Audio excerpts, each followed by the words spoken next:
Hey everybody, welcome to Low Friction Friday, and as always, hope you've been having a great week.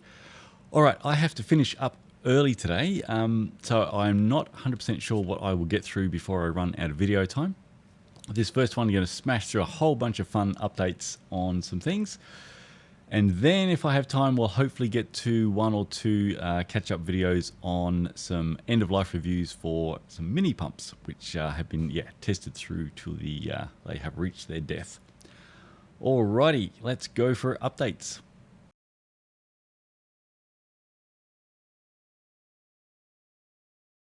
Alright, party peeps, here is the new supercomputer from Aftershock PC. Aside from some software fun, which has nothing to do with the PC, the actual PC itself, ooh, things are looking good. So yeah, we've got pretty much a top-of-the-line CPU and GPU, and excellent level of RAM, motherboard, all that stuff. So fingers crossed I will have some just beautifully smooth, awesome performance for many years before things inevitably start to go funny and I have to start playing around. I am hoping for at least 5 years, preferably 8 will be great. Did some benchmarking for fun with Cinebench and Steel Nomad. Compared to my previous computer, which so on Cinebench, that was just over 12,000 as the CPU benchmark score, and this one is over 41,000. That is a lot better. And similar with GPU, so my previous was only 2,600 and something on the the MSI that I was running on before, and this one is over 14,000. So a pretty big computing power increase. Look in the business. It's been a lot of time this week, unfortunately sort of sapped away to get a whole lot of software and things up and running on the new computer. But we are getting pretty much set now, so woohoo!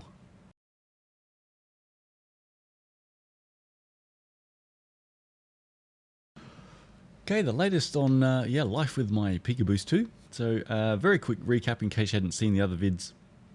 Initially it didn't work at all, so I provided 0 boost. After quite some battling, there was a software update where if I set it to Ecuador, I actually get usable boost, and so that particular change has continued to work. The issue then was that the bolt that it comes with, which is an anti-theft Torx bolt, no matter how hard you tighten that, it just would not hold the unit in place. So by the time I descended down my hill, the clamp has come loose, and so it's just basically rattling on top of the tire, and you would have to go through the wheel lift up and reclamp it down, and then do the wheel down onto tire calibration thing through the app. So not entirely convenient. I replaced that bolt with a high tensile bolt that I could do up much tighter, so basically with a 10mm bolt and nut going through, and the M5 thread. That I was able to clamp down and do up very tight, and that clamp has now held. So I was able to do a test run. It was fine down the descent, still exactly locked in place and firm. Used it to do a test back up. All was very groovy. Last week I did the commute into town and back, and everything remained in place, firm, and the commute home was much better. So I provided, again, there's around 100 watts of assistance, so it's not massive, but in terms of coming home when you're very tired, it was definitely like it's a lot easier, and I get home faster. Mega. On the Wednesday just gone, so doing that commute again, unfortunately about literally 2 kilometers out of town it just died, and I have no idea as to why. So unfortunately there was just nothing going on at all, and because of the very tight clamp, I couldn't lift the wheel, the drive wheel off my tire, and without any power, because there's nothing happening with the unit, I couldn't tell it to lift the wheel up either through the app.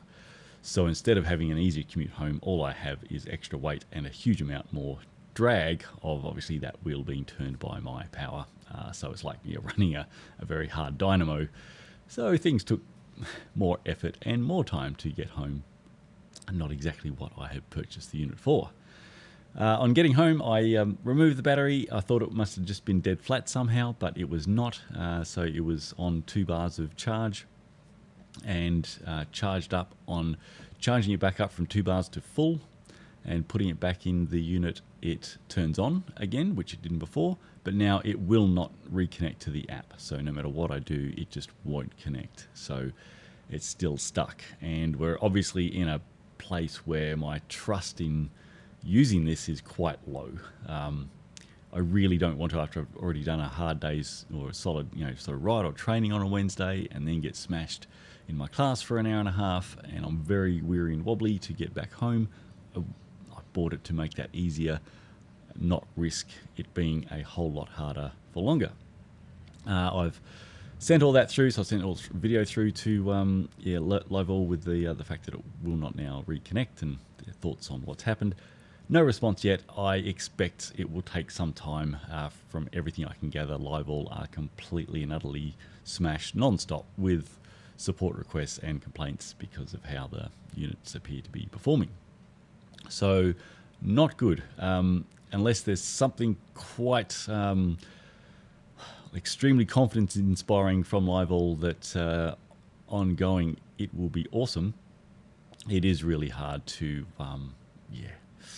it's going to be difficult to convince myself to bolt that back on, and I'll still be trying again to fight for a refund, but I don't hold out a lot of hope there.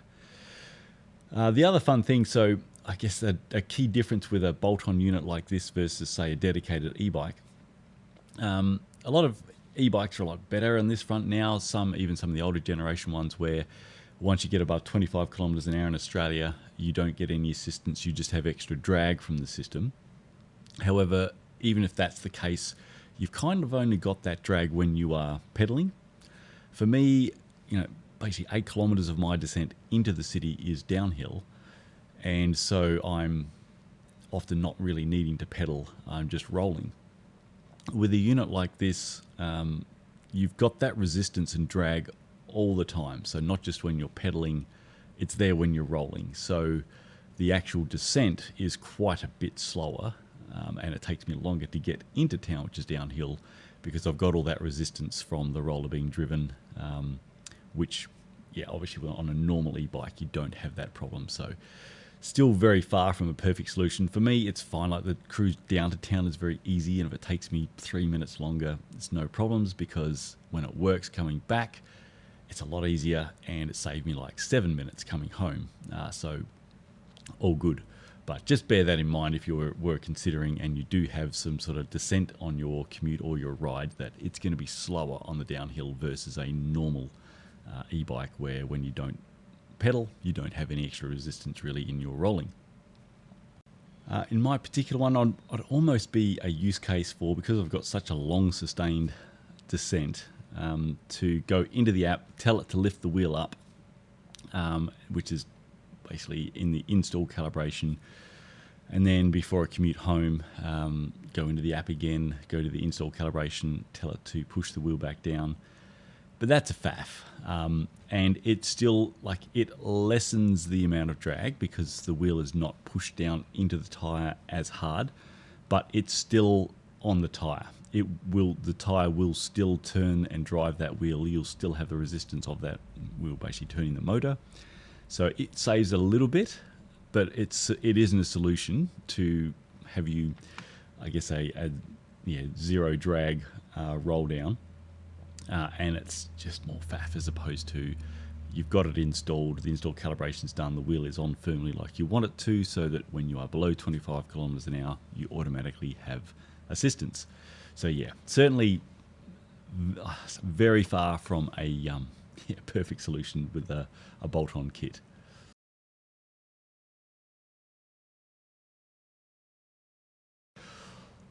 Alrighty, very quick test update.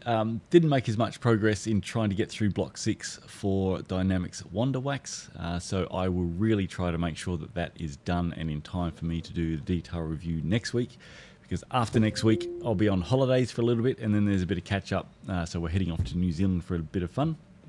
So I'll really try to get that done before I go. But just ran out of hours. Mostly the computer changeover was a bit of a time suck. Also have commenced the main test for Silka plus Endurance chip, so that's going to be ongoing for a little bit. Alrighty, as for the next test, I've just tallied the votes, and voted in was the wax temperature test. I will admit that is not the test that I wanted voted in. I do think that we would get better knowledge value from, say, having done or getting into the wax strip plus immersive wax test or the chain maintenance tests. However, at the end of the day, I'm not too sad. Let's try to put this one to bed and see if we can discern a difference between chain removed at, say, 65 degrees Celsius versus 125 degrees Celsius. Even before we get to that test, so just as a preempt for those still thinking of or that are doing this path, even if I get a surprise, and I think a number of us perhaps get a surprise, and that we can discern a difference removing it at 65, I will be shocked if that difference is very large, and you still are going to be paying for that increased longevity in your mess, your wax consumption rate, and your break-in time, and that you have options to get a great wax treatment lifespan already without going down that path. You can just choose an already long-lasting wax, Rex Black Diamond, Ceramic Speeds Ultra Endurance, Silka with an endurance chip, M-Speed Wax with an endurance chip. You can top up with a wax strip in between to extend the time in between your re-waxings, things like that. So if I was me and I was struggling with wax treatment lifespan, that is for sure the options I would be going towards, as opposed to a whole lot of mess and break-in faff and wax consumption rate with removing my chain at around 65 or even 75. To me, it's just not a logical path in light of other better options that already exist. But from a pure knowledge perspective, academic perspective, can we lock in more wax and get more treatment lifespan from removing the chain at near the set point or not? I will do my very, very best to see if the SAL test protocol can discern a difference, and it will be interesting at the end of the day.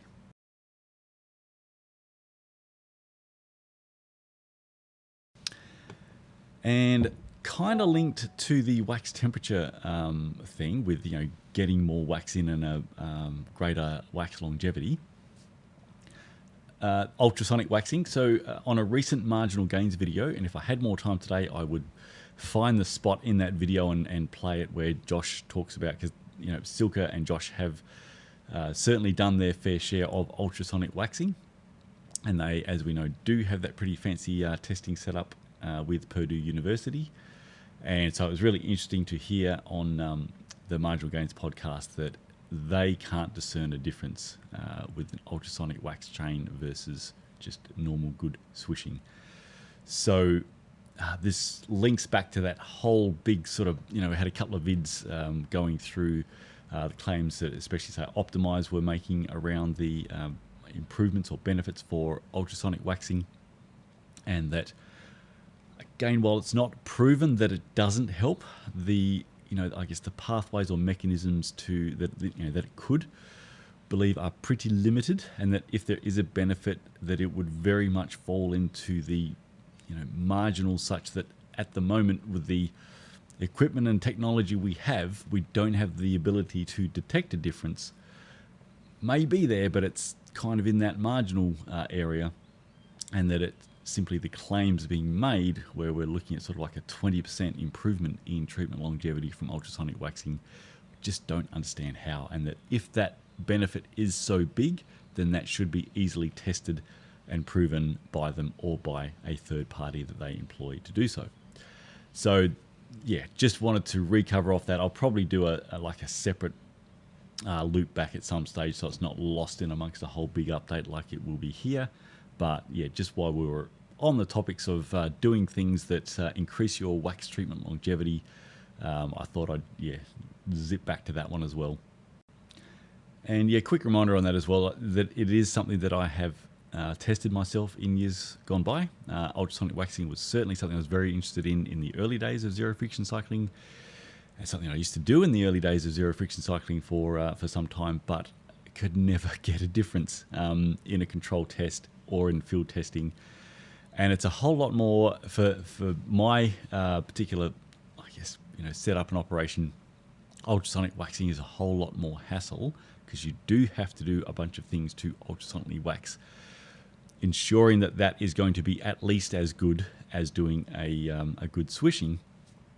It is relatively easy with on a number of fronts for ultrasonic waxing to be worse than doing a good swishing.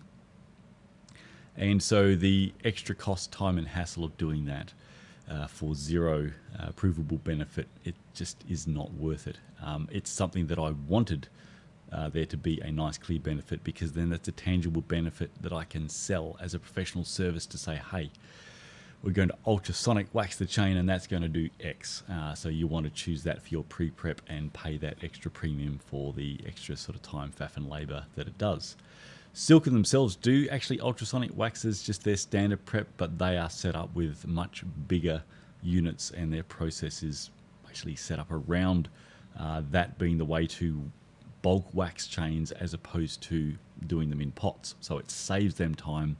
For my size operation, it adds time. And we're in the same spot at the end of the day.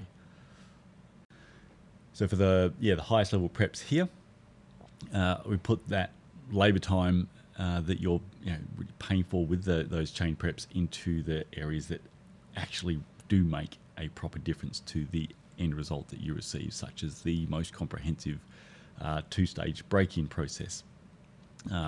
The chain being waxed with fresh wax as opposed to having seen a bunch of chains before it, and things like that. Things that do deliver a actual provable difference, that have been tested by facilities that do that testing, especially from the friction facts days, and how important chain break-ins were to get the best speed from a chain versus just going straight into the ultrasonic cleaning, as opposed to something that has not been able to prove a difference.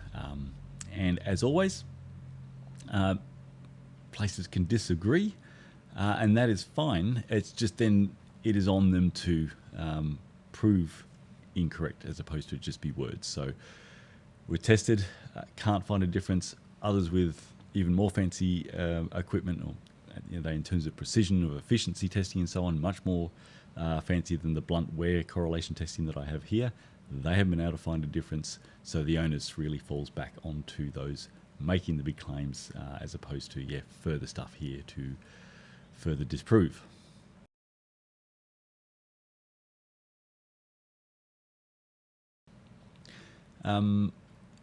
Certainly over time, and each time we get the rounds coming up, one of the more frequently requested ones is Cyclowax. Just wanted to say that I have done some testing for Cyclowax over the years, and we don't have it on the main data table because it's been testing as part of their product development. So we don't have, say, a commercial product put through the full main test to put up on the main league table. What I can say from testing Cyclowax is that I really like their product and I really like the company. I think that they go about, I just like the way they go about their marketing, their business, their customer focus, and the effort, genuine effort and time that they have put into making a great product so that their customers have a great experience. To me, they're just doing, really what we want to see a company doing in cycling, that's actually really focused on getting something excellent out there into the world. So I'm a big fan of Cyclowax. I would like to stock Cyclowax, but it is difficult there in Belgium, and just the prices of getting it here. Like we struggle with Rex. Rex work really hard to try to enable us to actually stock their product all the way down in Adelaide in Australia, which is a very long way from Finland. We've got a bit of a similar situation with Cyclowax, but I'll be talking to them again in no doubt the not too distant future and see what we can do. And sooner or later, I think either if they do it or it gets voted in, I would like to get their commercial product through the main test and up on the league table. But just because we get asked about it a fair bit, or like barely a week would go by where I don't get emails in from around the world asking, hey, what about Cyclowax? So just note, definitely a product happy to recommend. So if you can get hold of it in your area and you've been thinking about it, then for sure. Great company and great product to support. And they also have their own drip wax that goes with it to again enable you to top up in between waxings and make things super easy.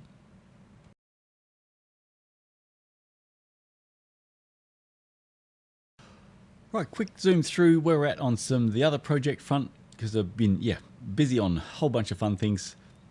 The mini electric pump testing is still smashing through a whole lot of that, and I have the latest data file sent through for that. That should be up on the website by the end of Friday, and I'm not sure if I'm going to get to those other videos, which I was hoping to today. We've had two more pumps that have reached their end of life, so we can do the sort of the end of life review, tear down, and final comments. And soon, hopefully, some new ones in to get the first performance benchmark and initial impressions, and see how they rank overall on the data table.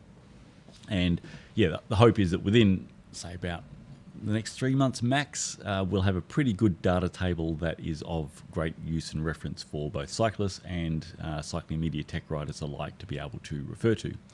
Because a lot of the cycling media, they can only get hold of so many pumps, and you can't cross-compare them all very easily. The testing of the cleaning products, so Ceramic Speed Drivetrain Clean and Silka Stripper were the two main ones we want to kick off with.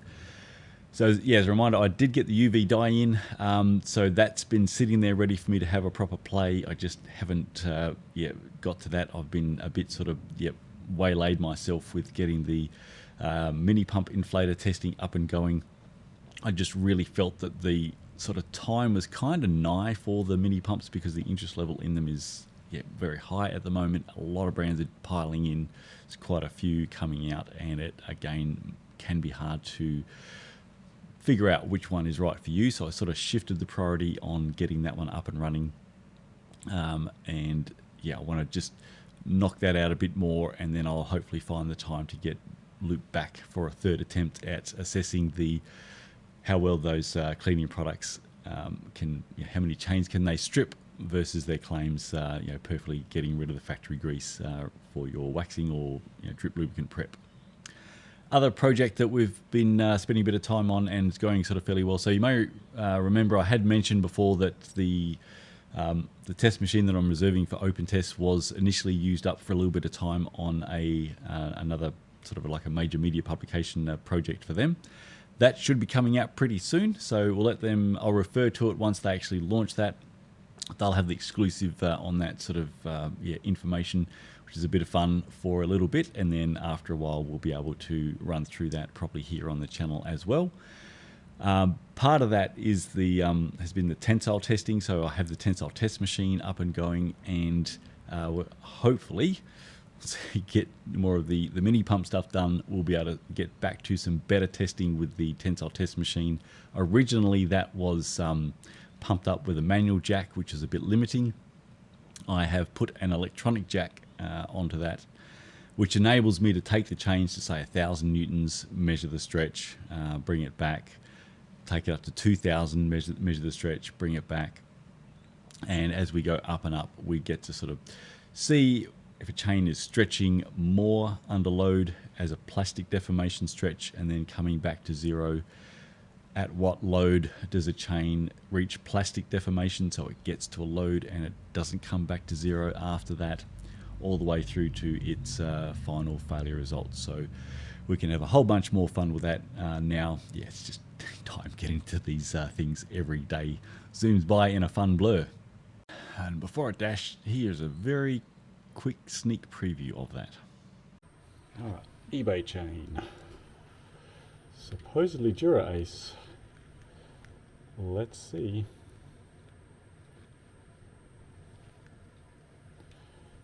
Let's get a zero measure. All right, zero. Okay, 1,000 newtons. Genuine was at 0.04.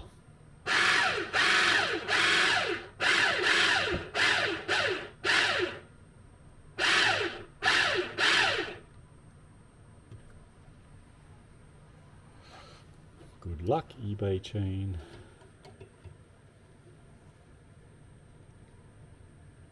Okay, that is significantly more.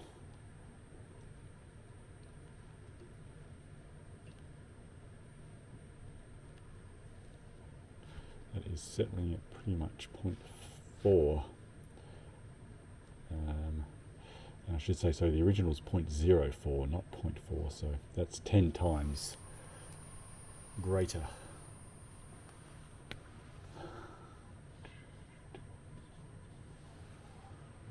that on the run sheet as well. Sorry for the extra time as I double record.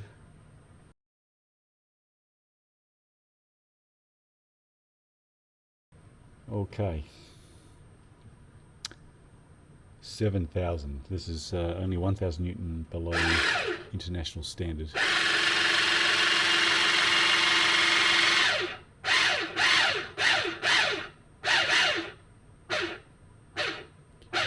Handle it. And it can. Okay, I'm double gloving up in case it snaps on measure. You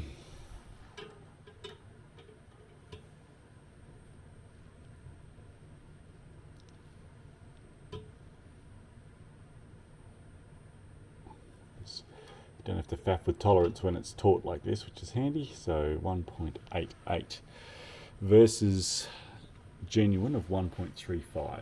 That's significantly more.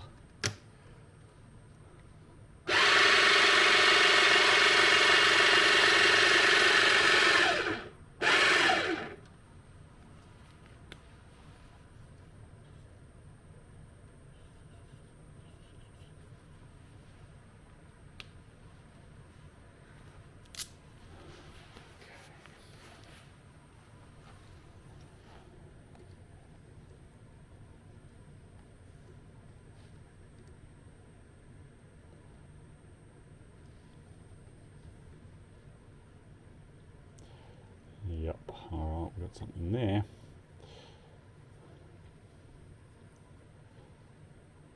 That's 0.62. That is quite a bit of, definitely we've got some permanent deformation there now.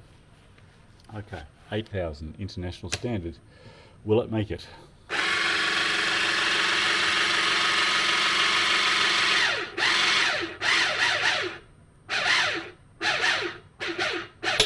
Oh, that doesn't sound good. No, 7.5.